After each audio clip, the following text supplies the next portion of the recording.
6:47 right now, and your child's education is up for debate on a critical day of testing all across the state of Texas. Now, many Texas parents are signing a petition to opt their children out of STAAR testing. An author, literacy advocate, and sometimes teacher Melissa Williams joins us now.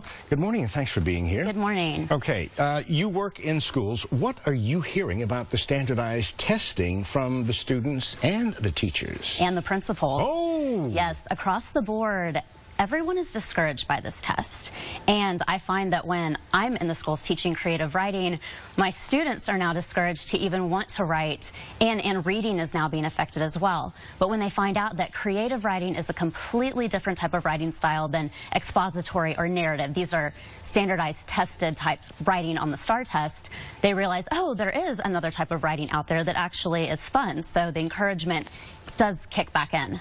Okay, in Austin, teachers are kind of quitting their jobs over standardized testing. And there are reports of some parents removing their children from school today on a day that's critical for their testing. Yes, because you find that these teachers are having to teach to the test. They're being put inside a box. Very, very talented teachers that have been in the school system for so many years. They're taking their kids out of school, homeschooling them, moving on to charter schools, KIPP schools that really do value creative education. So where do we go from here? Because these tests are mandatory. The legislature has been thinking time and time again about doing away with them. What's going to happen?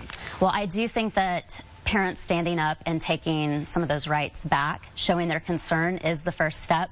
Yes, as these kids in elementary school, when they start STAAR testing, move on into high school, they do need these tests. We do need tests to move on to the college level. But when you're teaching a child in 4th grade to memorize, and that's the only type of learning style that there is, that is not going to be a benefit to them in the future with logical and creative thinking. Memorizing, rote learning, that's what many of us were accustomed to growing up, but we just didn't have standardized tests this month, standardized test in 2 months, another test next. We just didn't have that. The pressure makes kids not really want to go to school, or they're not excited about school. And for a 3rd grader not to be excited about school, there's something wrong there. You really are right about that.